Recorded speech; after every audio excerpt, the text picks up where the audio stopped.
ప్రభువారు మనకు అనుగ్రహించిన ఈ మంచి అవకాశాన్ని బట్టి మనం ప్రభుని ఎంతగానో స్తుతించవలసిన వారమై ఉంటున్నాం. ప్రార్థన చేసుకొని వాక్య భాగంలోనికి వెళదాం. అందరూ కూడా తలలు వంచండి, ప్రార్థన చేసుకుందాం. పరిశుద్ధుడవైన మా ప్రియ పరలోకపు తండ్రి, మీ ఘనమైన ఉన్నతమైన శ్రేష్టమైన నామానికి స్తోత్రాలు చెల్లిస్తూ ఉన్నాం. ఈ రాత్రి సమయమందు మరొకసారి మేము నీ సన్నిధానములో ఈ విధముగా సహవాసముగా కూడుకొని నీ మాటలను వినే గొప్ప భాగ్యాన్ని మీరు మాకు అనుగ్రహించినందుకు మీకు స్తోత్రాలు చెల్లిస్తూ ఉన్నాం. గత కొన్ని నెలల నుండి మత్తయి సువార్త ధ్యానాలలో ప్రతి బుధవారము మీరు మాతో మాట్లాడుతున్నారు. ఈరోజు కూడా తండ్రి, మా బ్రతుకునకు కావలసిన మాటలను మీరు అందించండి. మా ఆత్మలకు మేలు కలిగించే నీ మాటలు మేము సాత్వికముతో అంగీకరించి అణుకువయు స్వస్థ బుద్ధి కలిగిన వారమై మీలో ప్రభువా దినదినము ఫలించున్నట్లుగా తగిన సహాయము చేయండి. ఎక్కడ నీ వాక్యము మీద ఉన్న ఆసక్తి మేము కోల్పోక, విశ్వాసములో బలహీనులము కాక, దినదినము కూడా నీ వాక్యమందు ఆసక్తి కలిగిన వారమై నీ పనిలో మా బ్రతుకులు ప్రభువా ఎల్లప్పుడూ కూడా నిమగ్నమై నీ చిత్తమును మేము నెరవేర్చున్నట్లుగా మమ్మలను సిద్ధపరచండి. ఎంతమంది నీ మాటలు వింటున్నారో వారందరి జీవితాలను మీరు దర్శించి మాట్లాడమని, బోధిస్తున్న నాకు సమయోచితమైన మీ జ్ఞానము పరిశుద్ధాత్మ సహాయం అనుగ్రహించి నీ మాటలను ప్రభువా నీ మాటలుగా బోధించగలుగునట్లు తగినటువంటి నీ కృప అనుగ్రహించమని ప్రార్థిస్తూ మా ప్రభు, మా రక్షకుడు, మీ ప్రియ కుమారుడైన యేసుక్రీస్తు ప్రభు పేరట ప్రార్థించి వేడుకుంటున్నాము తండ్రి, ఆమేన్. మంచిది. ప్రభునందు ప్రియమైనటువంటి దేవుని వారలారా, దైవ గ్రంథంలో గత కొన్ని దినాలుగా మనం మత్తయి సువార్త ధ్యానాలలో 11వ అధ్యాయమును మనము ధ్యానిస్తూ ఉన్నాము. ఈరోజు కూడా మత్తయి సువార్త 11వ అధ్యాయము వాక్యములో నుండి 29-30 వచనాలు వాక్యములో మనము చదువుకుందాం. వాక్యములో నుండి మత్తయి సువార్త 11వ అధ్యాయము 29-30 వచనాలు మనం చదువుకుందాం. నేను సాత్వికుడను, దీన మనసు గలవాడను గనుక మీ మీద నా కాడి ఎత్తుకొని నా యొద్ద నేర్చుకొనుడి, అప్పుడు మీ ప్రాణములకు విశ్రాంతి దొరుకును. ఏలయనగా నా కాడి సులువుగాను నా భారము తేలికగాను ఉన్నది. చాలండి. ప్రియులారా, మత్తయి సువార్త 11వ అధ్యాయము ఈ చివరి మాటలు ప్రభు చెబుతూ ఎన్నో గొప్ప సంగతులు, తనలో ఉన్నటువంటి గొప్ప అనుభవాలు ఆయన చెబుతున్నట్లుగా మనం చూస్తూ ఉన్నాం. ఏంటి ప్రభువులో ఉన్నటువంటి గొప్ప అనుభవాలు అంటే, సాత్వికుడను, నేను దీన మనసు కలవాడను అని అన్నాడు.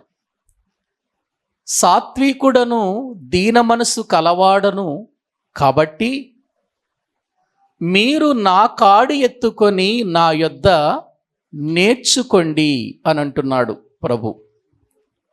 నిజంగా ఈ మాటలు మనకు ఎన్నోసార్లు మనం ప్రకటించుకున్నా, చదివినా, ఇందులో ప్రభు మాట్లాడుతున్నటువంటి ఒక ఉన్నతమైనటువంటి స్థితి ఆయనలో కనబడుతున్నట్లుగా మనం చూస్తున్నాం.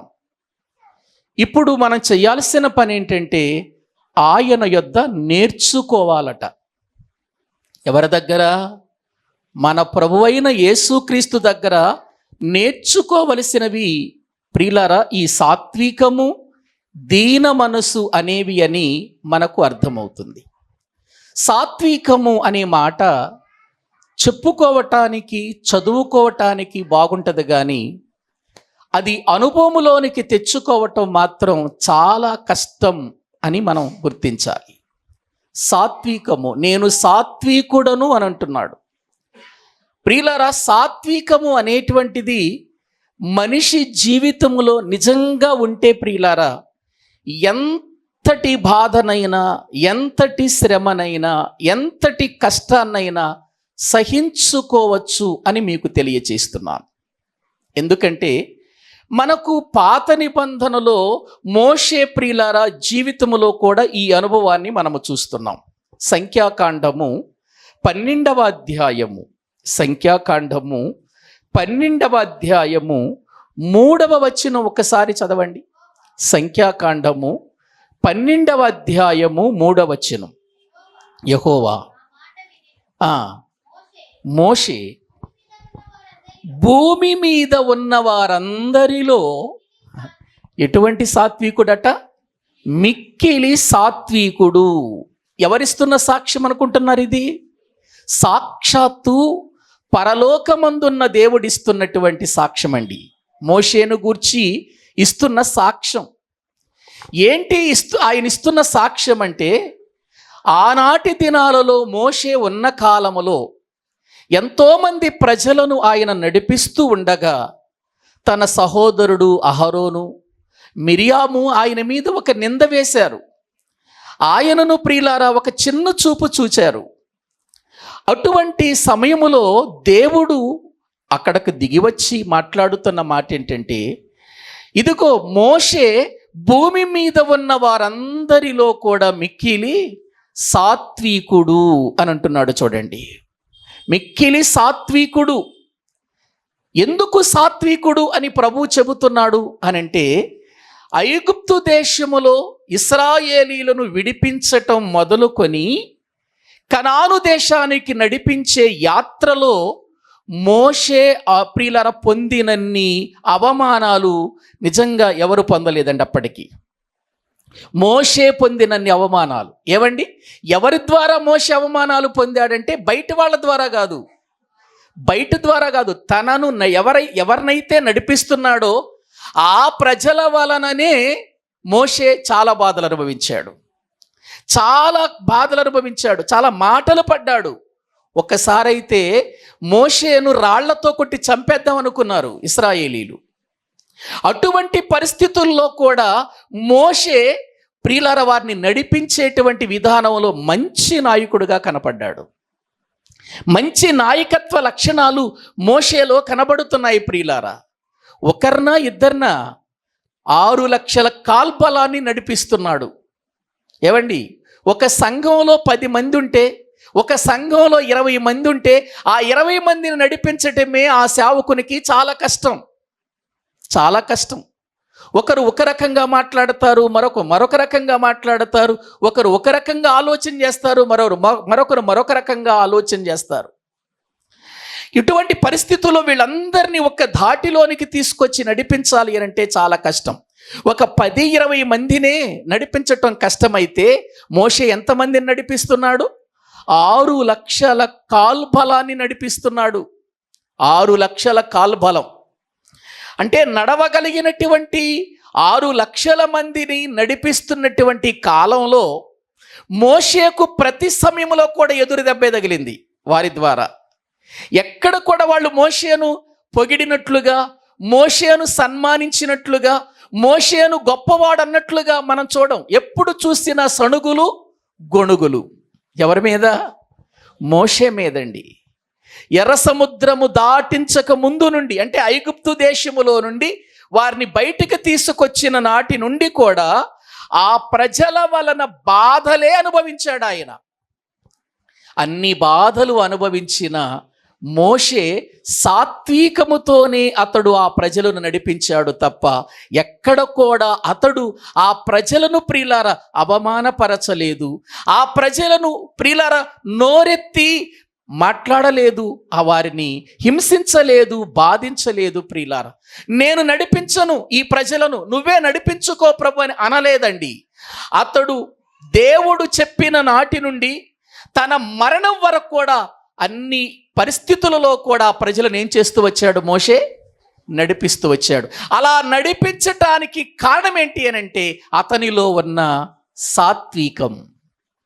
అతనిలో ఉన్న సాత్వికం ఎంత గొప్ప సాత్వికం అతనిలో ఉంది చూడండి. 60 లక్షల ప్రియుల 6 లక్షల మందిని అతడు నడిపించేటువంటి ఆ నడిపింపులో ఏదో ఒక సమయంలో ఏదో ఒక రీతిగా ఎన్నో విధాలుగా ఆయనతో విభేదాలు కలిగించేటువంటి పరిస్థితులే మనకు కనబడుతున్నాయి. ఒక చోటేమో నీళ్లు లేవు, మమ్మల్ని ఎందుకు ఇక్కడికి తీసుకొచ్చావన్నారు. ఒక స్థలములో మాకు ఆహారము లేదు, మమ్మల్ని ఎందుకు ఇక్కడికి తీసుకొచ్చావు అని అన్నారు. మేము ఐగుప్తులోనే చచ్చిపోతే బాగుండేది కదా, అక్కడ సమాధులు లేవని ఇక్కడికి తీసుకొచ్చావా అని అన్నారు. ప్రియులారా, ఎందుకు మమ్మల్ని చంపేయి, ఈ పరిస్థితిలో మమ్మల్ని ఉంచే కంటే మమ్మల్ని చంపేయి అని మాట్లాడారు. నిజంగా అండి, ఒక మాటలో చెప్పాలంటే ఎంత సాత్వికుడో మోషే చెబుతాను చూడండి. వాళ్ళు చేస్తున్న పనులను బట్టి పరలోకమందున్న దేవునికి కోపం వచ్చింది. వచ్చేసి మోషేతో అన్నాడు, మోషే ఈ ప్రజలందరినీ కూడా ఒక్కరు కూడా లేకుండా నాశనం చేస్తా తప్పుకో అన్నాడు. అప్పుడు మోషే అడ్డుపడ్డాడు. ఏంటో తెలుసా? ప్రభువా, ఈ ప్రజలను చంపే లెక్క అయితే ముందుగా నా పేరు జీవ గ్రంథములో నుండి తీసే. ఏంటండి అసలు? నిజంగా మనమైతే చంపేయ్యా, చంపేసి వీళ్ళ బాధ నేను పడలేకపోతున్నా, వీళ్ళ కష్టాన్ని నేను పడలేకపోతున్నా, వీళ్ళు మాట్లాడే మాటలు మామూలుగా ఉన్నాయా? హృదయాన్ని గాయపరిచే మాటలు మాట్లాడుతున్నారు వీళ్ళు. అయ్యా, ప్రతి దినము బాధతోనే వీళ్ళని నడిపిస్తున్నా, వేదనతోనే నడిపిస్తున్నాను, చంపే ప్రభువా అని ఉండేవాళ్ళం మనమైతే. మోషే అన్నాడు, వద్దు నాయనా, వారిని నువ్వు చంపొద్దు నాయన. ఒకసారి కీర్తనల గ్రంథంలో ఒక మాట చూడండి ప్రియులారా, లేఖనాలలో మనము చూడగలిగితే కీర్తనల గ్రంథం దేవుని వాక్యములో ప్రియులారా మనము జ్ఞాపకం చేసుకుంటే 106వ కీర్తన 23వ వచనం చదవండి. 106వ కీర్తన 23వ వచనం మనము చదువుకుందాం. అప్పుడు ఆయన, నేను వారిని నశింపచేసేదనెను, అయితే ఆయన వారిని నశింపచేయకుండునట్లు ఆయన కోపము చల్లార్చుటకై ఆయన ఏర్పరచుకొనిన మోషే ఆయన సన్నిధిని నిలిచి. ఎవరి కోపం చల్లార్చటానికి? ఏవండి, నిజంగా ఆ ప్రజల పరిస్థితిని చూసినప్పుడు దేవునికి కోపం వచ్చింది, కానీ మోషేకు వచ్చిందా? అసలు అనుభవించేది ఎవరు బాధ? మోషే అనుభవించేది. వాళ్ళని బట్టి మోషే బాధపడుతుంది. నిజంగా అండి, తన సేవకులు బాధపడుతుంటే పరలోకమందున్న దేవుడు చూస్తూ ఊరుకోడు. ఆయన కోపం వచ్చింది. కొన్నిసార్లు చూడండి ప్రియులారా, మనం దెబ్బలు తిన్నవాడి కోపం రాదు, కానీ పక్కనున్న మనకు వస్తుంది కోపం. కొన్నిసార్లు మాటలు అనిపించుకునే వాడికి కోపం రాదు, కానీ కొన్నిసార్లు పక్కనున్న మనకు వస్తుంది కోపం. ఏంటి అన్ని మాటలు మాట్లాడుతున్నాడు అని మనం మాట్లాడుతూ ఉంటాం. అలాగే మోషేను వారు మాట్లాడుతున్న మాటలు, మోషే నాయకత్వంలో నడిపిస్తున్న సమయంలో ఆయన మీద వేస్తున్న నిందలను మోషే ఎంత చక్కగా భరిస్తున్నాడో చూడండి. ఇలా మోషే భరిస్తూ వారిని తీసుకెళ్తున్నాడు. పరలోకమందున్న దేవునికి ఏం కోపం వచ్చింది. కోపం వచ్చి వారిని నాశనం చేస్తా తప్పుకో మోషే అంటున్నాడు. వారిని నాశనం చేస్తా తప్పుకో అని అంటుంటే మోషేనట అడ్డుపడ్డాడట. మోషే అడ్డుపడ్డాడని ఉంది కదండి అక్కడ. మళ్ళీ చదవండి, మళ్ళీ చదవండి, ఎంత బాగుందో. అప్పుడు ఆయన, నేను వారిని నశింపచేసేదను అనెను, అయితే ఆయన వారిని నశింపచేయకుండునట్లు ఆయన కోపము చల్లార్చుటకై ఆయన ఏర్పరుచుకొనిన మోషే ఆయన సన్నిధిని నిలిచి అడ్డుపడాను. సేవకుడంటే ఎవరనుకుంటున్నారు? ప్రజల మీదకి కోపము రాకుండా అడ్డుపడేవాడు. ప్రజల మీదకు దేవుని ఉగ్రత రాకుండా అడ్డుపడేవాడు సేవకుడంటే. అడ్డుపడ్డాడు. ప్రభువా, నాశనం చేస్తావా? వారు చేసిన దుర్మార్గతను బట్టి, వారు సణిగిన సణుగులను బట్టి, వారు వేసిన నిందలను బట్టి, వాళ్ళు రాళ్లతో నన్ను కొట్టాలనుకున్న ఆలోచనలు బట్టి, వారు నీ కార్యాలను మరిచిపోయినందున, వారు నీ యొక్క అద్భుతాలు మరిచిపోయినందున వారిని నాశనం చేస్తావా? వద్దు నాయన. అడ్డుపడ్డాడు. ప్రియులారా, అడ్డుపడ్డాడు. వారిని నాశనం చేయొద్దు అని అడ్డుపడ్డాడు. ప్రియులారా, ఇక్కడ దేవుని కోపము చల్లార్చటానికి భూమి మీద ఉన్నటువంటి శరీరము కలిగిన మోషే కోపపడవలసిన వాడు అడ్డుపడ్డాడు అని అంటే ఎంత సాత్వికమో మీరొక్కసారి ఆలోచించండి. అందుకే యేసు ప్రభువారు కొండ మీద ప్రసంగం చేస్తూ సాత్వికులు ధన్యులు అన్నాడా? చూడండి ఒకసారి ఆ మాట. బైబిల్ గ్రంథంలో వాళ్ళని గురించి మాట్లాడితే మత్తయి సువార్త 5వ అధ్యాయము, మత్తయి సువార్త 5వ అధ్యాయము 5వ వచనం మనము చదువుకుందామండి. 5వ వచనం, సాత్వికులు ధన్యులు, వారు భూలోకమును ఏం చేస్తారు? స్వతంత్రించుకొందురు అని అన్నాడు. సాత్వికులు ఎవరండి? ధన్యులు అని అన్నాడు. మోషే కాలములో మోషే ఇంత అడ్డుపడుతున్నా, మోషే ఇంత సాత్వికము కలిగి ఉన్నా, ఇంత సాత్వికముతో వారిని నడిపిస్తున్న ప్రజలు చివరి వరకు మోషేని అర్థం చేసుకున్నారండి? అర్థం చేసుకోలేదు. అరే మోషే, మన మీదకు ఉగ్రత రాకుండా, మన మీదకు శ్రమ రాకుండా, మన మీదకి నాశనం రాకుండా ప్రతి క్షణంలో కూడా ప్రభు పాదాలు పట్టుకుని అడ్డుపడుతున్నాడు. ఆయన లేకపోతే మన పరిస్థితి ఏంటి? కాబట్టి మనం ఆయన వెంబడిద్దాం, ఆయన మాట విందాం అనేమన్నా ఆలోచనలు వచ్చేయండి ప్రజలకి? రాలేదండి. ఇశ్రాయేలు జనాంగానికి దేవుని ప్రజలుగా పేరుంది వాళ్ళకి, కానీ వారు దేవుని ప్రజలుగా ఆ విధానములో వారు మోషేను అర్థం చేసుకోలేకపోయారు. మళ్ళీ దేవుడు చేసిన అద్భుతాలన్నీ కళ్ళారా చూస్తున్నారు వాళ్ళు. ఎవరో చెబితే వినటం కాదు, వాళ్ళ కళ్ళ ముందే దేవుడు ఎన్నో అద్భుతాలు చేస్తున్నాడు. వారి కళ్ళ ముందు ఇన్ని అద్భుతాలు జరిగిస్తుంటే దానికి కారకుడు మోషే అడ్డుపడుతున్నాడు. వారి కొరకు ప్రార్థిస్తున్నాడు. వారికి నీళ్లు కావాలన్నప్పుడు దేవుని దగ్గరికి వెళుతున్నాడు. వారికి ఆహారము కావాలనుకున్నప్పుడు దేవుని దగ్గరికి వెళుతున్నాడు. వారి మీదకి నాశనం రాబోతున్నప్పుడు దేవుని దగ్గరికి వెళుతున్నాడు. ప్రతి విషయంలో కూడా మోషేనే ఈ ప్రజలకు దేవునికి మధ్యవర్తిగా పనిచేశాడు.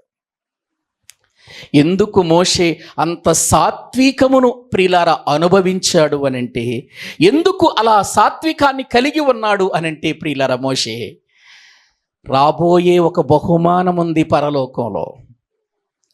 ఆ బహుమానం కొరకు నిందలైనా పడతానని సహించుకున్నాడండి. అదే కదా హెబ్రీయులకు రాసిన పత్రిక 11వ అధ్యాయము 24వ వచనం చదవండి.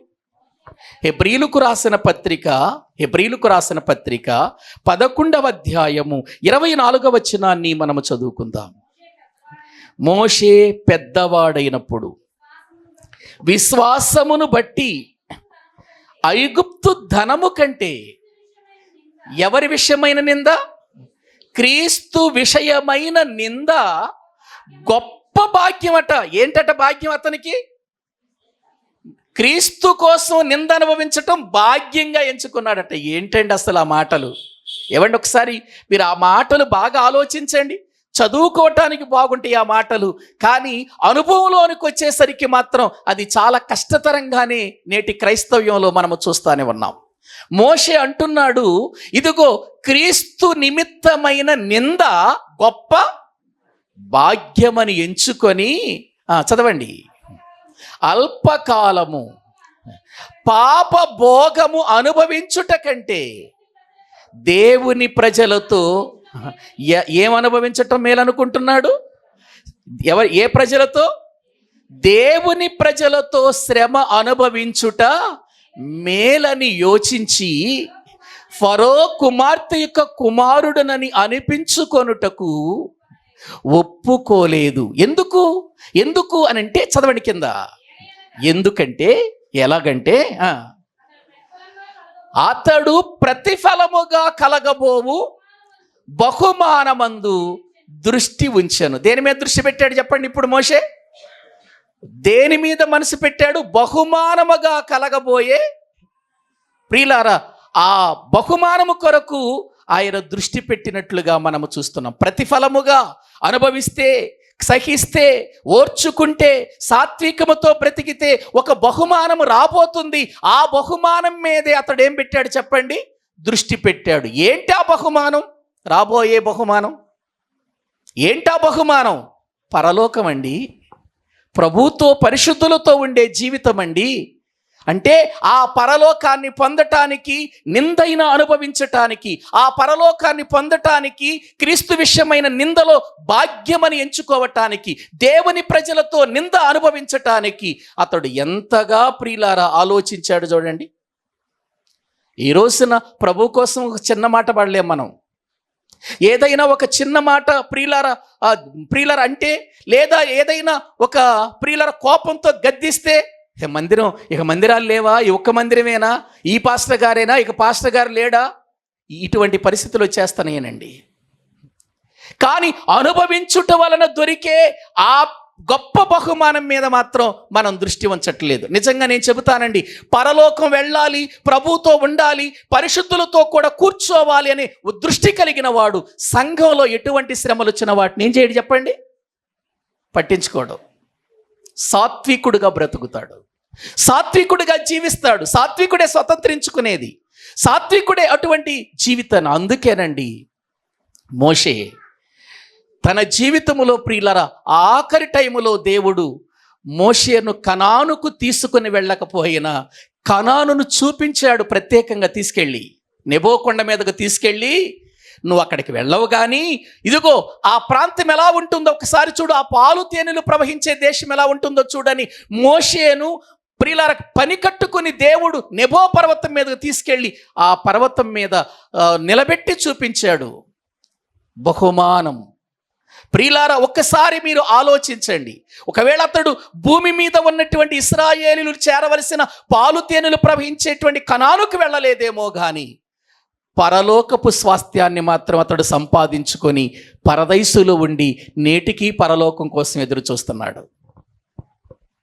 ప్రియులారా ఆలోచించండి. ఒకవేళ అటువంటి నిరీక్షణ లేకపోతే ఈ హెబ్రీలకు రాసిన పత్రిక 11వ అధ్యాయంలో మోషే పేరు ఉండేది కాదు.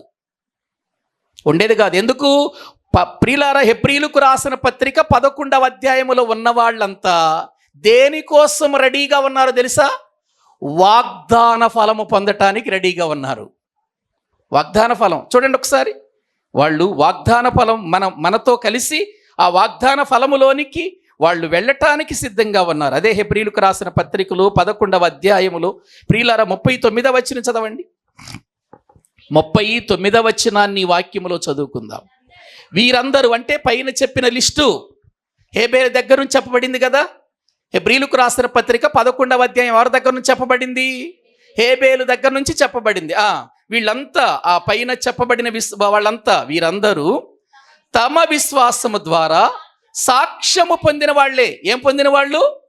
దేవుని సన్నిధిలో సాక్ష్యము పొందిన వారే. అయినప్పటికీ మనము లేకుండా సంపూర్ణులు కాకుండా నిమిత్తము దేవుడు మన కొరకు మరి శ్రేష్టమైన దానిని ముందుగా సిద్ధపరిచెను గనుక వీరు ఇంకా వాగ్దాన ఫలము ఏం చేయలేదు, ఇంకా అనుభవించలేదు.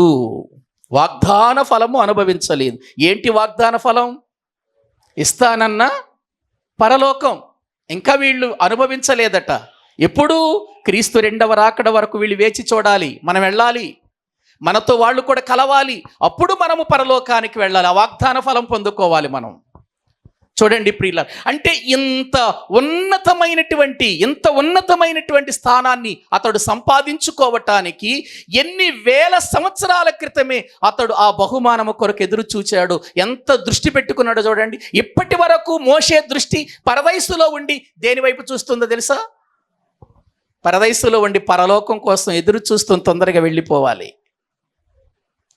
ప్రియులారా ఆలోచించండి, ఎందుకు అతడు ఆ విధంగా ప్రియులారా ఆ పరలోకం మీద ఆ బహుమానం పొందటానికి సిద్ధపడ్డాడు అనంటే అది పోతే చాలా నష్టమన్న సంగతి మోషేకి అర్థమైంది కనుకనే ప్రజలు నిందించినా, ప్రభు కోసం శ్రమ వచ్చినా అతడు అది మేలుగా, అది భాగ్యముగా ఎంచుకొని ప్రియులారా అతడు భూమి మీద సాత్వికముతో బ్రతికాడు. ఎలా బ్రతికాడు? సాత్వికముతో బ్రతికాడు ప్రియులారా. చివరికి తన సహోదరుడైనటువంటి అహరోను, ప్రియులారా అలాగే తన యొక్క సహోదరి అయినటువంటి మిరియాము ఇద్దరు కూడా అతని మీద అసూయపడ్డారు. ఏంటి పరిస్థితి అని అతని మీద నింద మోపారు. దేవుడు ప్రియులారా అటువంటి సమయంలో వచ్చి మాట్లాడుతున్న మాటలండి మనం చదువుకున్న సంఖ్యాకాండం 12వ అధ్యాయం. చూసారా ఎంత గొప్ప సాత్వికము మోషేలో పాత నిబంధనలో మనకు కనబడుతుంటే అదే సాత్వికము క్రొత్త నిబంధనలు ఎవరిలో కనబడుతుంది? అవునండి, ఆనాడు మోషేను చూసి నేర్చుకోవలసినటువంటి ఇశ్రాయేలీయులు నేర్చుకోలేదు, అరణ్యములో రాలిపోయారు వాళ్ళంతా. ఇప్పుడు యేసుక్రీస్తు వారు అంటున్నాడు, రండి సాత్వికము నేర్చుకోండి నా దగ్గర, నేను సాత్వికుడను అని అంటున్నాడు. ఎంత సాత్వికుడండి యేసుక్రీస్తు ప్రభువారు! ఎప్పటి నుండి సాత్వికుడండి? తల్లి గర్భములో నుండి కూడా నిందలే ఆయనకి. తల్లి గర్భములో పడినది మొదలుకొని ఆయనకు నిందలే, అవమానాలే. ఆయన పెరిగి పెద్దవాడవుతూ అతడు బాప్తీసం తీసుకొని దేవుని వాక్యాన్ని ప్రకటిస్తూ అద్భుతాలు చేస్తున్నా, ఆశ్చర్యకార్యాలు చేస్తున్నా, తాను దేవుని కుమారుడని ప్రకటించుకుంటున్నా, ఎన్నో రీతులుగా ప్రజల మధ్యలో ఆయన లేఖనాలను బోధిస్తున్నా ప్రజలు ఆయనను నిందించారు, అవమానపరిచారు. ఎంతగా అవమానపరిచారంటే వ్యభిచారము వలన పుట్టినవాడవు నీవన్నారు. యేసుక్రీస్తునండి. నిజంగా అండి, ఒక పరిశుద్ధుడు, పాపము లేనివాడు, పరలోకము నుండి ప్రణాళికతో భూమి మీదకి వచ్చిన వాడి మీద ఆనాడు వేసిన నింద నేటికి కూడా అనుభవిస్తూనే ఉన్నాడు ఆయన. వ్యభిచారము వలన పుట్టిన వాడవు అని అన్నారు, మతి చెలించినోడు అన్నారు ఆయన్ని. నీవు ఇదిగో ఒక భయంకరమైనటువంటి వేశ్యకుమారుడు అన్నారు ఆయన్ని. దయ్యము పట్టిన వాడవు అన్నారు. వాడు వీడు అనే మాటలే మాట్లాడారు యేసు ప్రభు కాలంలో. యేసు ప్రభుని వాడు వీడు అనే మాటలే. వీడి దయ్యం పట్టినవాడు, వీడు బయల్జెబూలు వలన దయ్యాలు వెళ్ళగొడుతున్నాడు, వీడు ద్రాక్షరసం తాగుతున్నాడు, వీడు మొత్తుడైపోయాడు, వీడు తిండిపోతూ, ఎన్ని రకాలుగా మాట్లాడారండి ఆయన్ని, యేసుక్రీస్తు వారిని. ఆనాటి నుంచి ఆ నిందలు ఈనాటి వరకు పడుతూనే ఉన్నాడు ఆయన. ఏవండి, తన కళ్ళ ముందు తన యొక్క ప్రియులర ఎదురుగానే ఆయన్ని అనేక రకాలుగా మాట్లాడుతున్నప్పటికీ కూడా సాత్వికముతోనే ఆయన బ్రతికాడు తప్ప ఎవరిని కూడా శపించలేదు, ఎవరిని కూడా నాశనం చేయాలని కోరుకోలేదు. ఒకనాడు ఆయన యెరూషలేముకు వెళ్ళటానికి ముందుగా ప్రియులారా ఆయన ఒక ప్రాంతానికి ఆయన వెళ్ళాలనుకుంటే ఆ ప్రాంతం వాళ్ళు యేసు ప్రభువును రానివ్వకపోతే యాకోబు యోహాను వాళ్ళిద్దరు అన్నదమ్ములు కదా, యేసు ప్రభు శిష్యులలో ఉరిమెడు వారు అని దేవుడు పేరు పెట్టాడు. వాళ్ళ కోపం ఎక్కువ, కొంచెం ఉరిమెడు వారు అని పేరు పెట్టాడు. వాళ్ళకి కొంచెం కోపం ఎక్కువ, తొందరపడతారు. ఆ ప్రాంతం వాళ్ళు యేసు ప్రభుకు స్థానం రానివ్వలేదని ఏం చేశారు తెలుసా? ప్రభువా, ఒక్క మాట సెలవివ్వయ్యా, ఒక్క మాట సెలవివ్వు, ఆకాశము నుండి అగ్ని తీసుకొచ్చి అగ్నిని కురిపించి ఈ పట్టణాలను నాశనం చేస్తామని అన్నారు యేసు ప్రభుతో. వద్దు, నాశనం చేయటానికి రాలేదయ్యా, నేను వద్దన్నాడు. సాత్వికముతో వద్దు, అటువంటి పని మనం చెయ్యకూడదు అని ప్రభువు చెప్పినట్లుగా మనం లేఖనాలలో చూస్తూ ఉంటున్నాం. ఎంత గొప్ప సాత్వికం అనేటువంటిది ఆయనలోనే మనకు కనబడుతుంది.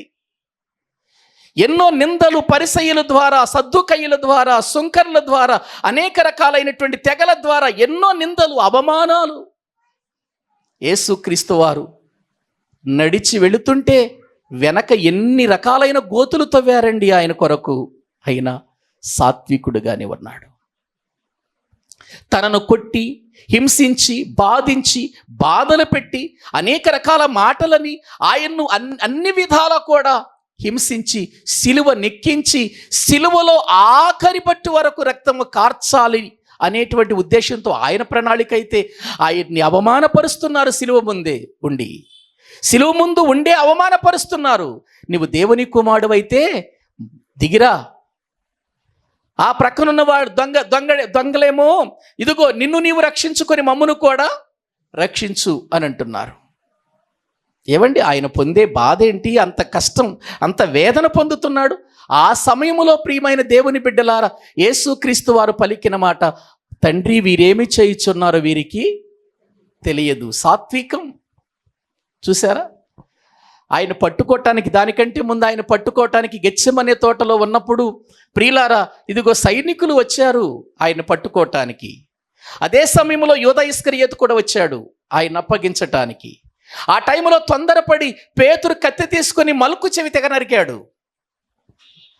మంచి పని చేశావు పేతురు అన్నాడా?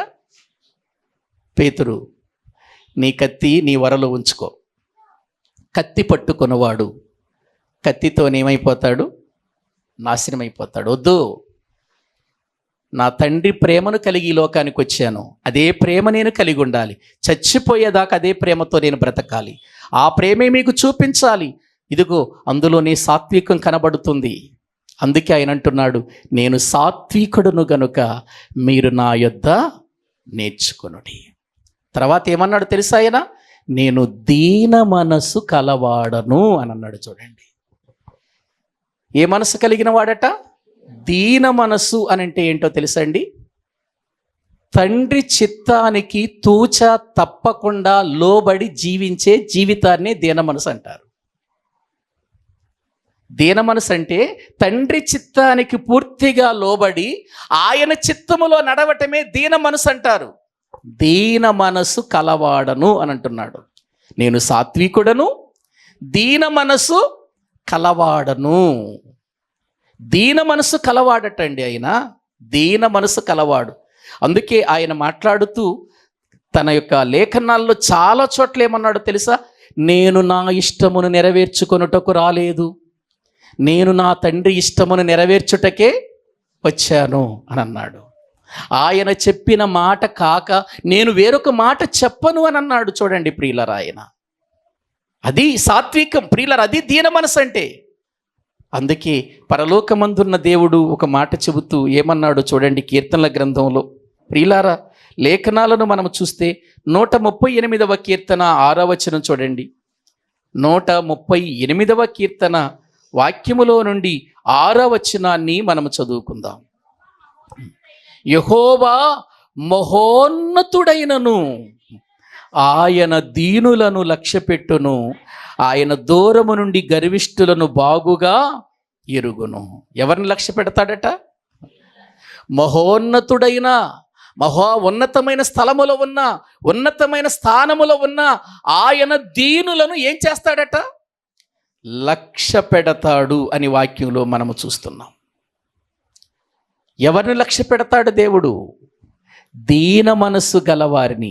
ఇప్పుడు దీన మనస్సు కావాలంటే ఎక్కడికి వెళ్ళి నేర్చుకోవాలి? మనం యేసుక్రీస్తు దగ్గరికి వెళ్ళే నేర్చుకోవాలి.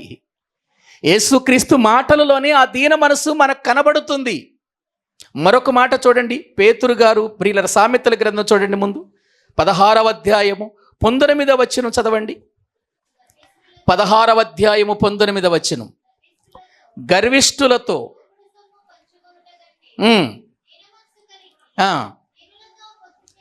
దీనులతో పొత్తు చేయుట మేలు. ఎవరితో పొత్తు చేయమంటున్నాడు? దీనులతో చేయండి పొత్తు. దీనులతో పొత్తు చేయండి, దీనులతో సహవాసం చేయండి, దీన మనసు కలిగిన వారితో సహవాసం చేయండి. అది మనకు మేలు అని అంటున్నాడు. అది మనకు మేలు. ఎందుకంటే యెహోవా మహోన్నతుడైనను దీనులను ఏం చేస్తాడు చెప్పండి? లక్ష్య పెడతాడు. ఎంత లక్ష్య పెడతాడో చెప్పనా నేను? పేతురు గారు రాసిన మొదటి పత్రిక 5వ అధ్యాయము, పేతురు గారు రాసిన మొదటి పత్రిక 5వ అధ్యాయము 5వ వచనం చూడండి ప్రియులారా. 5వ అధ్యాయము 5వ వచనం. పిల్లలారా, చిన్నలారా, మీరు పెద్దలకు లోబడి ఉండుడి, మీరందరూ ఎదుట వాని ఎడల దీన మనస్సు అను వస్త్రము ధరించుకొని మిమ్మును ఏం చేయమంటున్నాడు? అలంకరించుకొనండి. దేవుడు అహంకారులను ఎదిరించి దీనులకు ఏమనుగ్రహిస్తాడట? కృప.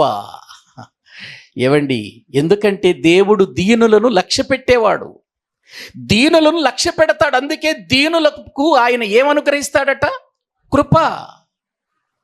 అహంకారులను ఎదిరిస్తాడు ఆయన, దీనులకు కృప అనుగ్రహించును. కింద చదవండి ఇంకా.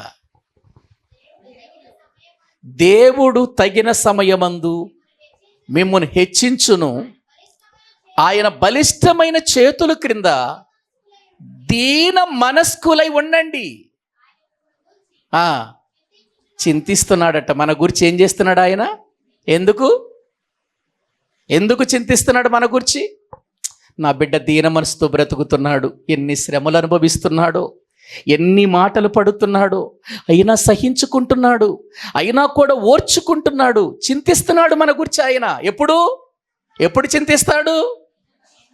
దీన మనసుతో బ్రతికినప్పుడు ఆయన చింతిస్తున్నాడు, మన గురించి చింతిస్తున్నాడు. చూడండి, ఆయన ఇతరులు నిన్ను ఏదైనా అనినప్పుడు, క్రీస్తు నిమిత్తమై నిన్ను బాధిస్తున్నప్పుడు, హింసిస్తున్నప్పుడు, నీ మీద చెడ్డ మాటలు పలుకుతున్నప్పుడు, అనేక రకాలుగా నిన్ను గురించి రకరకాలుగా ప్రియులారా మాట్లాడుకుంటూ నిన్ను హేళన చేస్తున్నప్పుడు ఓర్చుకుంటున్నావు చూడు, అది చూచిన తండ్రి చింతిస్తున్నాడట.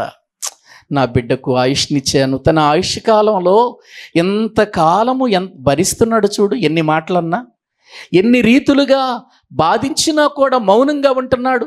ప్రార్థన చేసుకుంటుంది.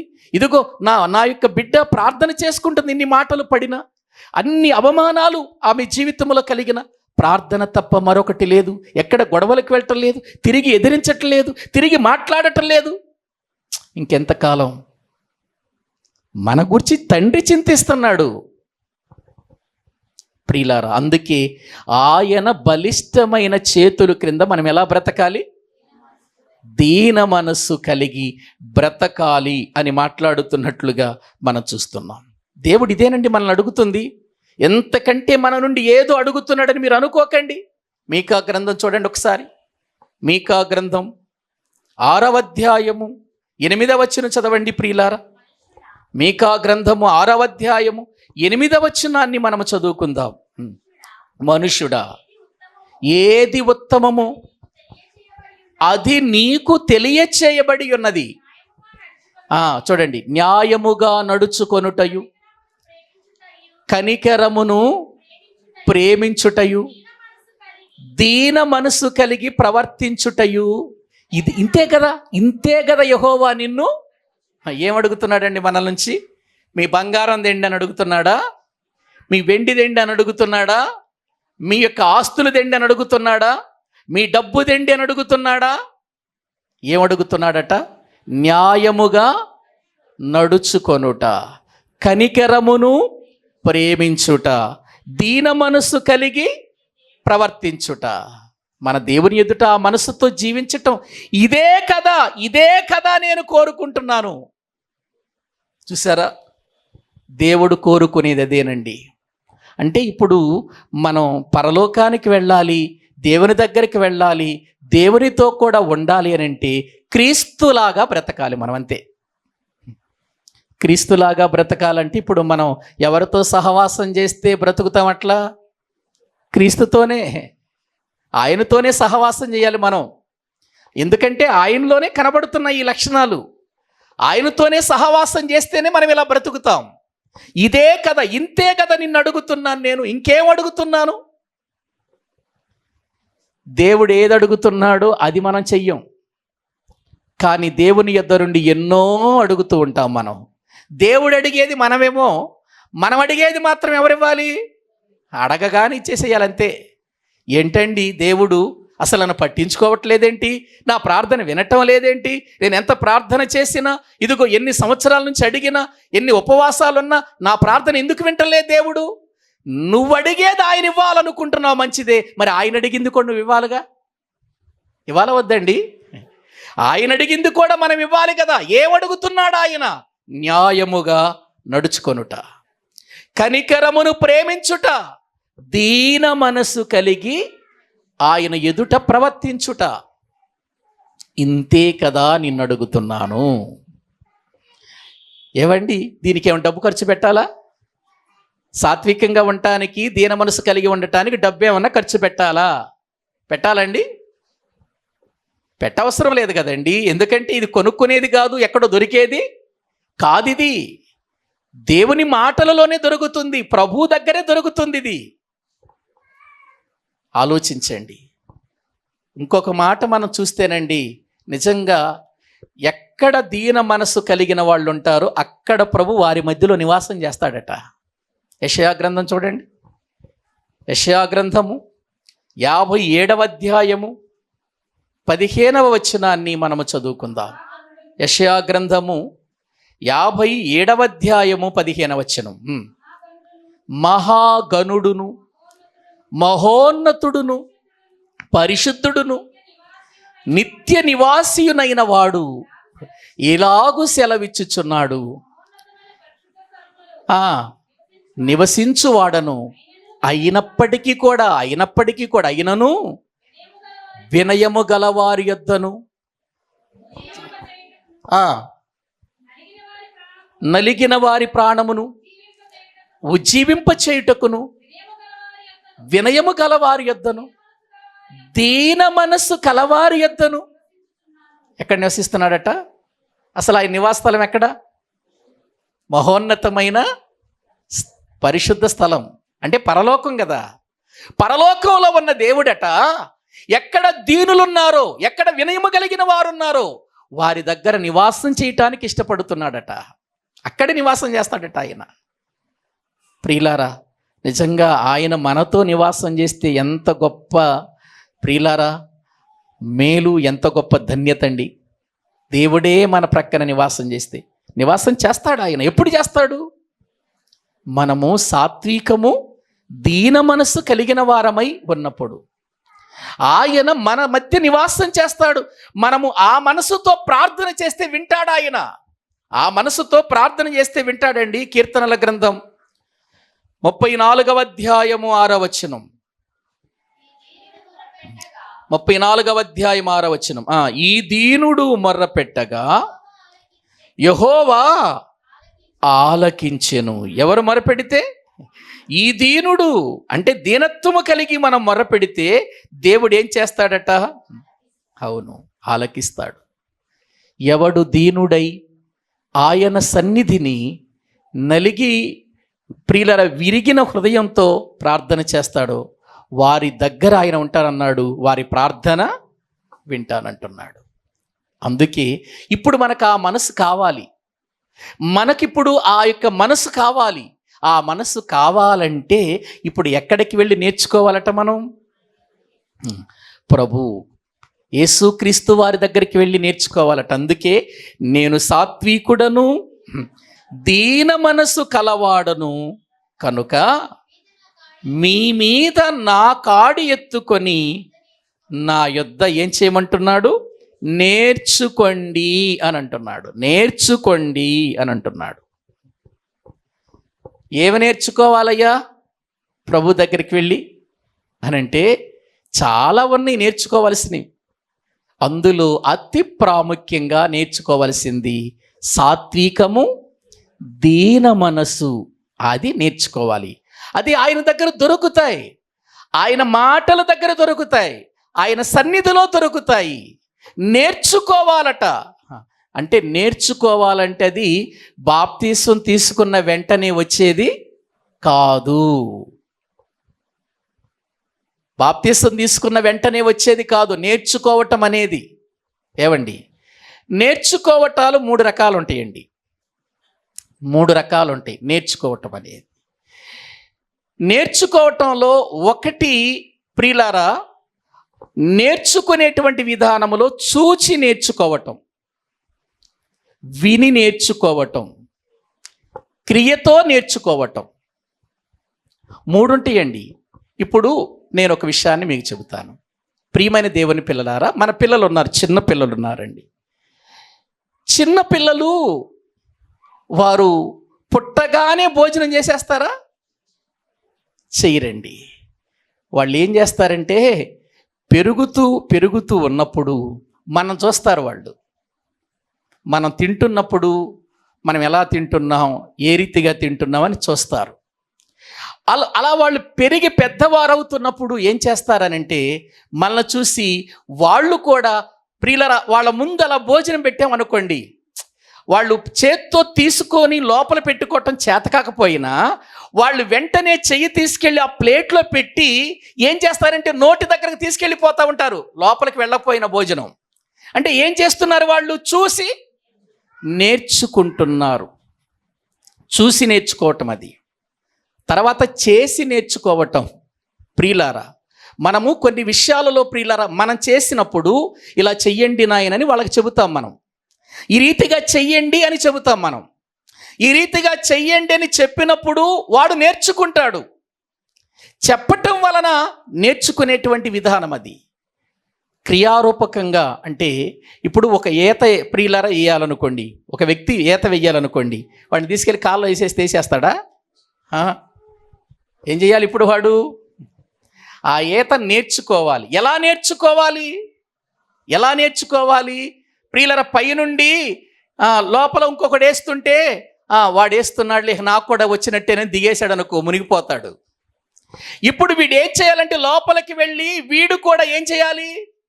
వీడు కూడా వాడికి లాగానే ప్రియులర ఒడ్డును మెల్లిమెల్లిగా దాన్ని ప్రయత్నం చేయాలి. అప్పుడు ఆ వేసేవాడు అలా కాదురా ఇలా అని చెప్పినప్పుడు వాడు అలా నేర్చుకుంటూ ఉంటాడు. అది చేయటం వలన వచ్చేటువంటి ప్రియులారా నేర్పరితనం. వాక్యములో మనము చూస్తే యేసుక్రీస్తు వారు కూడా మనందరినీ ప్రియులారా ఏం చేయమంటున్నాడంటే నేర్చుకోండి అని అంటున్నాడు. మరి నేర్చుకోవాలంటే ఇప్పుడు ఆయన మన దగ్గర లేడుగా. యేసుప్రభు ఉన్నాడు మన దగ్గర? లేకపోయినా ప్రియులారా ఆయన మాటలున్నవి. ఆయన మాటల ప్రకారం బ్రతికితే, ఆయన మాటల ప్రకారం మనము జీవిస్తే, ఇంకొక మాట చెప్పనా, ఆయన మాటలను జాగ్రత్తగా వింటే, ఒక్కసారి యాకోబు పత్రిక చూడండి, 1వ అధ్యాయము 21వ వచనం. యాకోబు పత్రిక 1వ అధ్యాయము 21వ వచనాన్ని చదువుకుందాం. దుష్టత్వమును మాని లోపల నాటబడి మీ ఆత్మలను రక్షించుటకు శక్తిగల వాక్యమును ఎలా అంగీకరించాలి? సాత్వికముతో అంగీకరించాలి అని అన్నాడు. ప్రియులారా, ఇప్పుడు చెప్పండి, వాక్యాన్ని ఎలా అంగీకరించాలట? మళ్ళీ చదవండి. అందుచేత సమస్త కల్మషము విర్రవీగుచున్న దుష్టత్వమును మానాలట. ముందు ఏం మానాలి? అది మానితే గాని ఇది రాదు. ఏవండి, అది మానితే గాని ఇది రాదు. కొన్నిసార్లు మన ఆత్మీయ జీవితంలో కొన్ని రావాలంటే కొన్ని ఏం చేయాలి? మానాలి. కొన్ని రావాలంటే కొన్ని మానాల్సినవి చాలా ఉన్నాయి. మానకుండా రావాలంటే మాత్రం రావు. ప్రియులారా, పాత నీరు తోడుతుంటే గాని క్రొత్త నీరు మళ్ళీ బావిలో నుండి ఆ ఓటలో నుంచి ఓరదు. ప్రియులారా, పాతవి లేకపోతే ప్రియులారా మానవలసినవి మానాలి. ఏంటది? దుష్టత్వం అంటే దుష్టుని తత్వం ఎలా ఉంటుంది? ఆలోచనలు పుట్టిస్తాడు, తలంపులు పుట్టిస్తాడు, ఊహాగానాలలోనికి మనల్ని ప్రియుల తీసుకెళ్తాడు, క్రియారూపకంగా తీసుకెళ్తాడు, మనల్ని నాశనం చేయటానికి వాడి ప్రయత్నం చేస్తాడు. అంతా ఇలాగే ఉంటుంది వాడి యొక్క తత్వం. వాడు ఎలాగైనా ఏ విధము చేతనైనా ఆలోచనలు పుట్టించి తలంపులలో ఊహలన్నిటిని కూడా చెడగొట్టి మనిషిని నాశనం చేసి పడేస్తాడంతే దుష్టుడు. అది వాడి తత్వం అది. కానీ యేసుక్రీస్తు వారి ద్వారా దేవుడు మనకు నేర్పిన తత్వం ఏంటంటే ప్రియులారా, క్రీస్తుకు కలిగిన మనస్తత్వం అందుకే క్రీస్తు యేసునకు కలిగిన ఈ మనసు మీరును కలిగి ఉండండి. ఆయన మనకు నేర్పిన తత్వం అది. మనలో క్రీస్తు తత్వం రావాలి, దుష్టత్వం ఉండకూడదు. ఇప్పుడు అది మానేయాలి. దుష్టుని ఆలోచన వచ్చిందా, దుష్టుని తలంపులు వచ్చాయా, దుష్టుని యొక్క కార్యాలు మన జీవితంలో పని చేయడానికి సిద్ధంగా ఉన్నాయి, మానేసేయాలి, వాటిని పక్కన నెట్టేసేయాలి. దుష్టత్వమును విర్రవీగుచున్న ప్రియులారా, కల్మషమును విర్రవీగుచున్న దుష్టత్వం అన్నాడు చూడండి. ప్రియులారా, దీనిని మనము మానాలి. పేతురు గారు రాసిన మొదటి పత్రిక 2 మొదట్లో కొన్ని మాటలు అంటాడు చూడండి. అక్కడ ప్రభువు దయాళుడని మీరు రుచి చూస్తే, మీరు రక్షించబడితే, ప్రభువుని నమ్మిన వారైతే సమస్తమైన ఏ తత్వం అట? దుష్టత్వమును, సమస్తమైన కపటం, వేషధారణ, అసూయ, సమస్త దూషణ మాటలు మాని అన్నాడు చూడండి. అక్కడ మానాలి. మాని అది అంటే క్రొత్తదనం రావాలంటే ఇవన్నీ ఏం కావాలి? పాతవన్నీ మానేయాలి. ప్రియులారా, అవి వాటంతటికి పోవు, మనం పోగొట్టుకుంటేనే పోతాయి అవి. కొన్నిసార్లు మనం ఏమని ప్రార్థన చేస్తామంటే, ప్రభువా నాలో దుష్టత్వం తీసేయి నాయనా, నాలో కక్షలు తీసేయి నాయనా, నాలో అసూయలు తీసేయి ప్రభువా అని అంటాడు. ఆయన ఎందుకు తీసేస్తాడు? ఆయన ఎందుకు తీసేస్తాడు? తీసేసుకోవాల్సింది ఎవరు? మనం తీసేసుకోవాలి.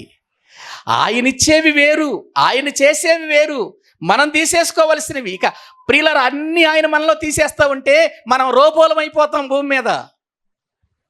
రోబోలం అంటే ప్రియులారా, మనం మిషన్ మనుషులం అయిపోతాం, అంతే, మన మనుషులం అయిపోతాం. కాబట్టి ఆయన తీసేయమంటే తీసేయడు, నువ్వు తీసేసుకోవాలి దాన్ని. మనం తీసేసుకోవాలి. నువ్వు తీసేయి ప్రభువా, నువ్వు తీసేయి ప్రభువా అని ఎన్నిసార్లు అడిగిన తీయడు ఆయన. నువ్వు తీసేసుకోవలసిన ఆయన ఎట్ట తీసేస్తాడు వచ్చి? ప్రియులారా, ఆలోచించండి. అందుకే పేతురు గారు గారడి సీమునితో అన్నాడు, నువ్వు దుష్టత్వములోను దుర్నీతి బంధకములలో ఉన్నావు కనుక ఇదిగో నీ చెడుతనమును మానుకొని అన్నాడా? చూడండి ఒకసారి అపోస్తల కార్యముల గ్రంథం. అన్నాడో లేదో? ఆయన మానుకోవాలా లేకపోతే దేవుడు తీసేస్తానన్నాడా? ఒకసారి చూద్దాం. అపోస్తల కార్యముల గ్రంథం 8వ అధ్యాయం. 8వ అధ్యాయమే చూడండి. 8వ అధ్యాయం బైబిల్ గ్రంథములో 21వ వచనం. 21వ వచనం. నీ హృదయము దేవుని ఎదుట సరి అయినది కాదు గనుక ఈ కార్యమందు నీకు పాలు పంపులు లేవు. కాబట్టి ఈ నీ చెడుతనము మానుకోవలసింది ఎవరు? మనం. చెడుతనము మనలో ఉన్నప్పుడు మానుకోవలసింది మనం. మానుకొని మారు మనసు పొంది ప్రభువుని వేడుకొనుము, ఒకవేళ నీ ఆలోచన క్షమింపబడవచ్చును అని అన్నాడు. ఎందుకంటే నువ్వు ఘోర దుష్టత్వములోను దుర్నీతి బంధకములలో ఉన్నట్టు నాకు కనబడుచున్నది అని అన్నాడు. దేవుడు తీసేస్తాడు వెళ్ళి ప్రార్థన చేయమన్నాడా? తీసివేసుకొని వెళ్ళి ప్రార్థన చేయమన్నాడా? చూడండి, ఇక్కడ పేతురు గారు బాగా ఆలోచించాలి దేవుని మాటలని. దేవుని మాటలను చాలా జాగ్రత్తగా ఆలోచించాలి. మనం ఏదో మన నోటికొచ్చినట్లుగా మాట్లాడకూడదు దేవుని మాటలు. అక్కడ పేతురు గారు ఏం చెబుతున్నాడంటే, నేను తీసేస్తాను అనట్లేదు, దేవుడు తీసేస్తాను అనట్లేదు, తీసేస్తాడు అనట్లేదు. ఏమంటున్నాడు? నువ్వే వెళ్ళు, నువ్వు ముందు నీ చెడుతనమును ఏం చేయమంటున్నాడు? మానుకొని మార్పు చెందు, అప్పుడు వెళ్ళి ప్రభువుని వేడుకో అన్నాడు. అంతేనా? అక్కడ ఉన్నమాట అంతేనా? కాబట్టి ఇప్పుడు మనలో ఉన్న చెడుతనము దేవుడు తీసేస్తాడా, మనం మానుకోవాలా? మనము మానుకొని మళ్ళీ ఆ చెడుతనము మనలోనికి రాకుండానట్లు మనము ప్రభువుని వేడుకోవాలి. మళ్ళీ ప్రియుల రాకుండా వేడుకోమంటే అది మళ్ళీ మరొక విధానం అయిపోద్ది. అక్కడ మనం తెలుసుకోవాల్సింది ఏంటంటే, రాకుండా జాగ్రత్త పడటానికి దేవుడు తన వాక్యమును తన శక్తిని మనకిచ్చాడు. అందుకే ఇది శక్తి గల వాక్యం. దీన్ని సాత్వికముతో ఏం చేయాలి? మనం అంగీకరించాలి. వాక్యాన్ని సాత్వికముతో ఎప్పుడైతే అంగీకరిస్తామో మళ్ళీ పోయిన మానుకున్న చెడుతనం మనలోనికి రాకుండా కాపాడుకోవలసిన శక్తి దేవుడు మనకిస్తాడు. కాపాడుకునే శక్తి. ఆలోచించారా? నిజంగా ఈ దినమున ప్రియులారా, చాలాసార్లు మనం చేసే ప్రార్థనల్లో కొన్ని దేవునికి ఇష్టమైనవిగా ఉండవండి ప్రార్థనలు. మనం తీసేసుకోవాల్సినవి కూడా దేవుడిని తీసేసేయమంటాం. ప్రియులారా, అలా దేవుడు ఎప్పుడు కూడా బలవంతంగా వచ్చి నీ చెడుతనాన్ని తీసేసి మళ్ళీ నువ్వు చెడుతనం చేస్తూ ఉంటే నువ్వు అడిగినప్పుడల్లా నీ చెడుతనం తీసేయటానికి ఆయన నీ పియ్యే కాదు. ప్రియులారా, మానుకోవలసింది, తీసేసుకోవలసింది, విడిచిపెట్టవలసినవి, పెంటతో సమానంగా ఎంచుకోవలసినవి, అదంతా చేయాల్సిన పని ఎవరిది? మనది. నిన్ను శుభ్రపరిచి జాగ్రత్తగా ఉండమని, ఇదిగో నీవు పాపములో పడకుండా ఉండాలంటే ఇలా చెయ్యి, ఇలా బ్రతుకు, ఇలా జీవించు అని చెప్పేటువంటి విధానం ఎవరిది? దేవునిది. కాబట్టి ప్రియులారా, జాగ్రత్తగా ఉండాలి మనం. అందుకే ఏమన్నాడంటే, నేను సాత్వికుడను దీన మనస్సు కలవాడను గనుక నా కాడి ఎత్తుకొని అన్నాడు. చూడండి, ఏ కాడి ఎత్తుకోవాలి మనం? నా కాడి ఎత్తుకొని నా యొద్ద నేర్చుకొనుడి అని అన్నాడు. ప్రియులారా, వాక్యము వింటున్న మనము ఆలోచించాలి. అప్పుడు మన ప్రాణములకు విశ్రాంతి కలుగుతుంది అని అన్నాడు. అక్కడ కాడి ఎత్తుకోమన్నాడు అంటే దాని అర్థం ఏంటో తెలుసా? ఆయన కాడి ఎత్తుకోవటం అంటే అర్థం ఏంటి తెలుసా? ప్రియులారా, ఆయన చెప్పినట్లుగా, ఆయన చెప్పిన విధానములో నడుచుకొనుట. ఇదిగో నేను తండ్రి చిత్తాన్ని నెరవేర్చాను, మీరు కూడా అలాగే నెరవేర్చండి. నేను ఎలా నడుచుకున్నాను, మీరు కూడా అలాగే నడుచుకోండి. నేను ఎలా మాట్లాడాను, మీరు కూడా అలాగే మాట్లాడండి. నేను ఎక్కడ తగ్గించుకున్నాను, మీరు కూడా అక్కడ తగ్గించుకోండి. నేను ఎలా ప్రేమ కలిగి బ్రతికాను, మీరు కూడా అలాగే ప్రేమ కలిగి బ్రతకండి అని అన్నాడు. అంటే నేను బ్రతికినట్టు మీరు బ్రతకండి, నేను జీవించినట్లు మీరు జీవించండి అన్నాడు. అంతేనా? లేకపోతే ఒక 1 or 2 టన్నులో ఉన్నటువంటి పెద్ద చెక్క తీసుకొచ్చి నీ భుజాన్ని వేసేస్తాడా?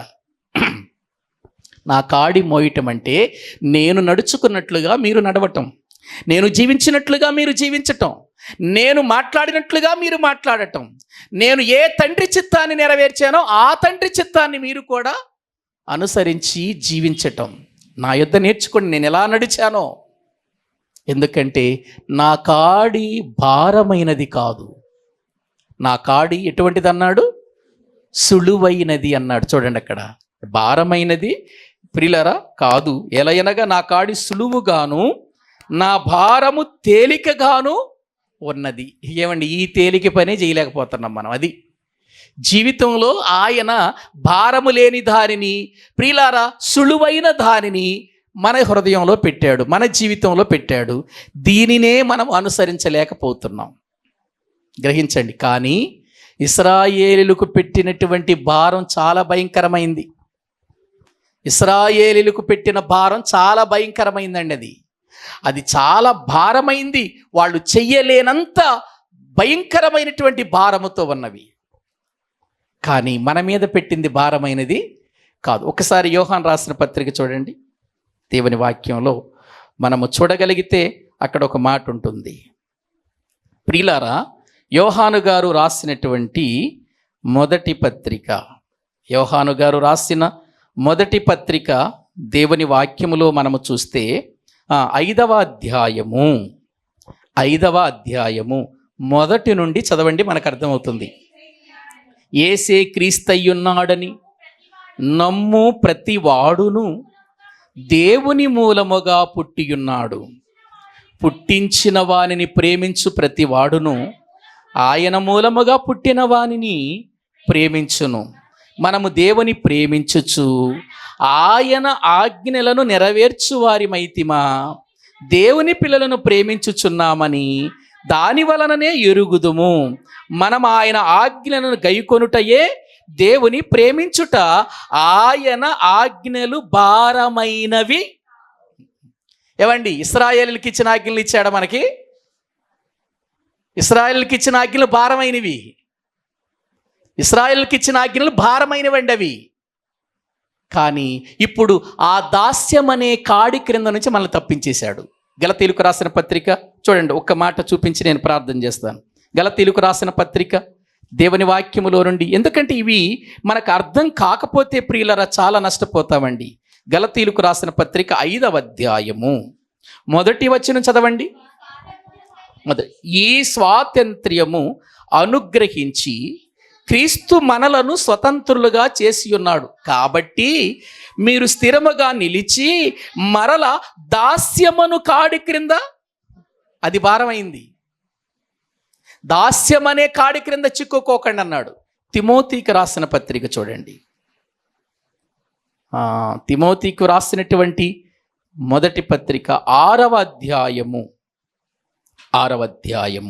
దేవుని వాక్యములో ప్రియులారా మనము చూడగలిగితే మొదటి వచనం, దేవుని నామమును ఆయన బోధయు దూషింపబడకుండునట్లు దాసత్వమును కాడి క్రింద ఉన్న వారందరూ తమ యజమానులు పూర్ణమైన ఘనతకు పాత్రులని ఎంచవలెను. చూడండి, దాస్యమును కాడి క్రింద ఉన్నవారందరూ అన్నాడు.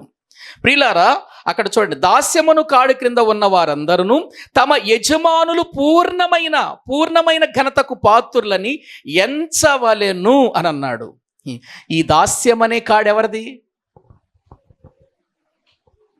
ఎవరిదండి? ఇది మనది కాదు. ఏవండి, మనది కాదండి. ఎందుకంటే ఒకసారి అపోస్తుల కార్యముల గ్రంథం చూడండి. అపోస్తుల కార్యముల గ్రంథం దేవుని వాక్యంలో మనము చూడగలిగితేనండి, అక్కడ ఒక సమస్య వచ్చి పడిందండి వాళ్ళ దగ్గర. ఏంటి ఆ సమస్య అంటే, వాక్యంలో మనము చూడగలిగితే ప్రియులారా ఒక మాట అక్కడ ఉంటుంది. ఎందుకంటే వాళ్ళకి సున్నతి విషయమై ఒక గొడవ వస్తుందండి. దాన్ని బట్టి వాళ్ళందరూ కూడా చాలా అపోస్తుల కార్యముల గ్రంథంలో చూపిస్తాను ప్రియులారా, మీరు చూడండి. ఆ మాటలు మనకు ఎంత బాగుంటాయి అంటే, అయ్యా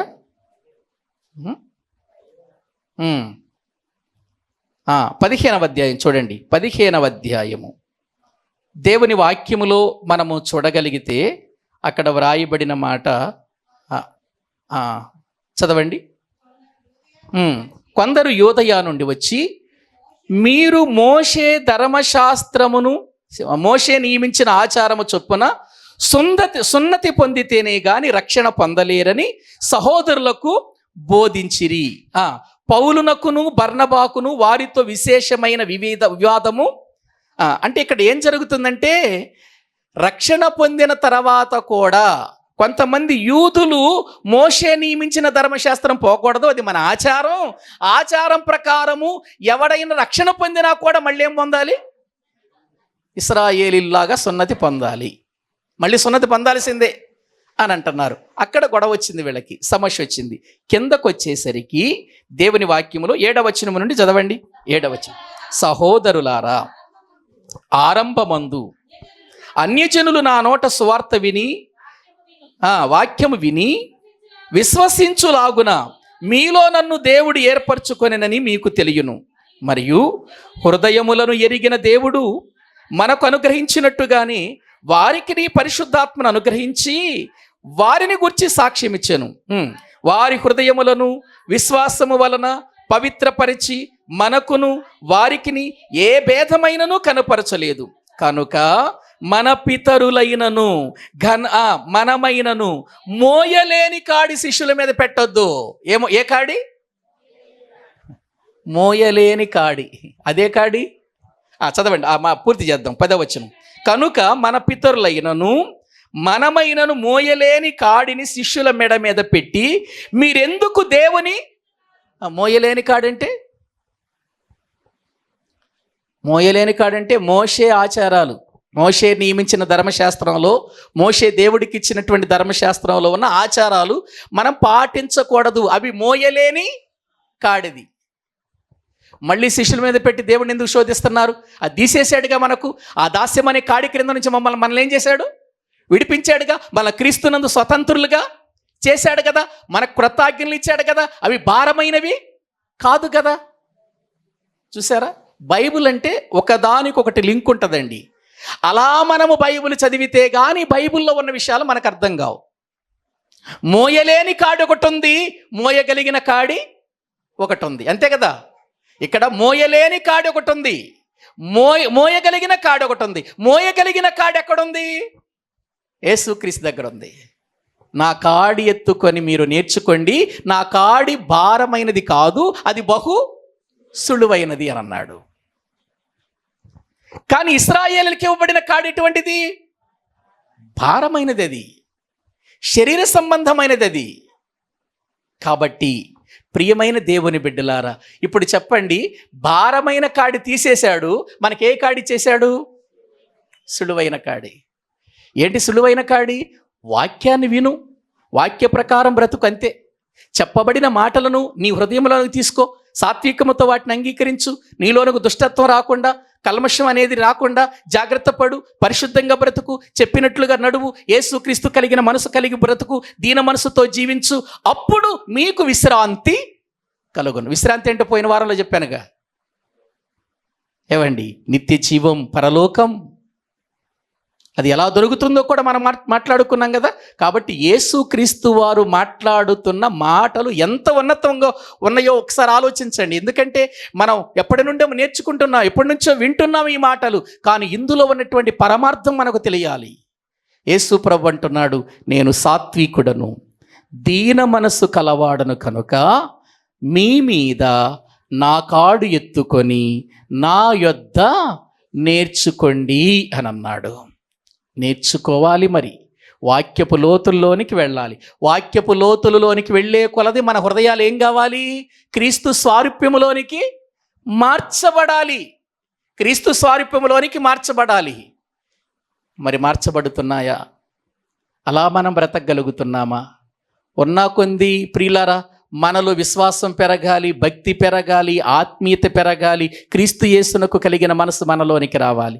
కానీ విచారకరమైన విషయం ఏంటంటే, రక్షణ పొందిన కొత్తలో మాత్రం చాలా భక్తిగా ఉంటున్నాం, కానీ ప్రియులారా, దినాలు గడిచే కొలది ఏమైపోతుంది? భక్తి దూరం అయిపోతుంది, ఆత్మీయత దూరం అయిపోతుంది, ప్రార్థన దూరం అయిపోతుంది, విశ్వాసములు వెనుకబడిపోతున్నాం, యథార్థత లేదు, మాటలో, క్రియలో, తలంపులలో క్రీస్తు యేసునకు కలిగినటువంటి ఆ మనసు మనలోనికి రావటం లేదు. దీన మనసు కలిగి మనం బ్రతకలేకపోతున్నాం, సాత్వికము లేనటువంటి జీవితం మనలో కనబడటం లేదు.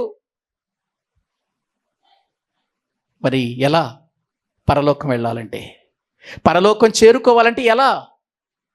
క్రీస్తు యేసునకు కలిగిన మనసు కావాలి. అందుకే పౌలు క్రీస్తును పోలి నేను నడుచుకొనుచున్నానన్నాడు. మీరు కూడా నన్ను నడుచుకోండి. అది సామాన్యమైన మాట కాదండి, చెప్పుకొని విడిచిపెట్టే మాట కాదండి, అది చాలా విలువైన మాట అండి. మరి ఈ రోజున అటువంటి విధానం ఉందా? ఒక భక్తుడు అన్నాడు, క్రైస్తవులట, వాక్యము ఎరిగిన క్రైస్తవులు, వాక్యము బోధించే స్థాయి కలిగినటువంటి క్రైస్తవులు, వాక్యపు లోతులు ఎరిగినటువంటి క్రైస్తవులట, రోడ్డు మీద వెళుతుంటే క్రీస్తులు వెళుతున్నారు అనుకోవాలట. లోకం ప్రభువు వెళ్ళినట్టుగా వెళుతున్నారు, వాళ్ళు క్రీస్తులాగా వెళుతున్నారు అనుకోవాలట. ఎవరన్నా అనుకున్నారా మనల్ని చూసి అట్లా? ఎవరన్నా అనుకోలేదు, కానీ ఇంకొక రకంగా అనుకున్నారులే. మనల్ని చూసి అలా అనుకోరు, కానీ వేరే రకంగా మాత్రం అనుకుంటారు. ఎందుకంటే మనలో ఏమి లేదు, సరైన ప్రియులారా క్రీస్తునకు కలిగిన మనసు లేదు. ప్రియులారా, వినటానికి అలవాటు పడొద్దు. ప్రభు ఎప్పుడు వస్తాడో తెలియదు, ఏ క్షణాన మనం మరణిస్తామో తెలియదు. పరలోకం అంత తేలిగ్గా దొరికేది కాదు, పరలోకం అంత తేలిగ్గా వెళ్ళేది కాదండి.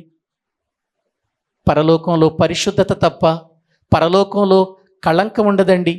నిషిద్ధమైనది ఏది అక్కడికి వెళ్ళటానికి అవకాశం లేదండి. కాబట్టి మన బ్రతుకులు, మన జీవితాలు దేవునిలో ప్రియులారా వాక్యం విన్న కొలది లోతుకు వెళ్ళి మంచి మనసుతో, క్రీస్తునకు కలిగిన మనసుతో, సాత్వికము, దీన మనసు కలిగి ప్రభువులో బ్రతకటానికి ఇష్టపడదాం. అటువంటి కృప దేవుడు మనకు దయచేయునుగాక. తలలు వంచండి, ప్రార్థన చేసుకుందాం. తలలు వంచండి, ప్రార్థన చేసుకుందాం. పరిశుద్ధుడైన తండ్రి, ప్రేమ కలిగిన ప్రభువా, మీకు వందనాలు. మత్తయి సువార్తలో 11వ అధ్యాయం 29-30 వచనాలలో మీరు చెప్పిన మాటలు ఎంత ఉన్నతమైనవి తండ్రి. నీ కుమారుడైన యేసుక్రీస్తు ద్వారా మా యొద్దకు పంపించిన ఆ మాటలు ఆయన, అవి లోక సంబంధమైన మాటలు కాదు, ఆత్మ సంబంధమైన మాటలని మేము గుర్తించటానికి, మా ప్రాణములకు విశ్రాంతి, మా జీవితాలకు నాయనా మేము నిత్య జీవాన్ని కలిగినటువంటి వారిగా బ్రతుకున్నట్లు తగిన కృప చూపండి. మా యొక్క బ్రతుకులు వాక్యం విని వెళ్ళిపోవటం కాదు, కానీ పరిశీలన చేసుకొని పరిశుద్ధమైన జీవితంతో నిన్ను అంగీకరించి ముందుకు వెళ్ళటానికి సహాయం చేయండి. కృపతో జ్ఞాపకం చేసుకునండి. వచ్చిన ప్రతి బిడ్డ ఈ విన్న వాక్యం కేవలం ఇక్కడితో మరిచిపోకుండా ఇంటికి వెళ్ళిన తర్వాత మరి ఎక్కువగా ధ్యానం చేసి, పరిశీలన చేసి, పరిశోధన చేసి, సత్యాన్ని అనుసరించి తండ్రి పరిపూర్ణమైనటువంటి వారిగా మేమందరము రూపాంతరములోనికి మార్చబడటానికి, క్రీస్తు స్వారూప్యములోనికి మార్చబడినట్లు మమ్ములను ప్రభువా మేము సిద్ధపరచుకొనుటకు తగిన సహాయము చేయండి. మీ చిత్తములో నడిపించండి. మీ చేతులకు అప్పగించుకుంటూ యేసుక్రీస్తు ప్రభువు పేరట ప్రార్థించి స్తుతించి వేడుకుంటున్నాము తండ్రి. ఆమేన్. మన తండ్రి అయిన దేవుని ప్రేమ, ఆయన కుమారుడైన యేసుక్రీస్తు వారి కృప, పరిశుద్ధాత్మ నిత్య సహాయము సన్నిధి ఇక్కడ కూడిన మనకును సకల పరిశుద్ధులకును సదాకాలము తోడయుండి నడిపించునుగాక. ఆమేన్. అందరికీ వందనాలు.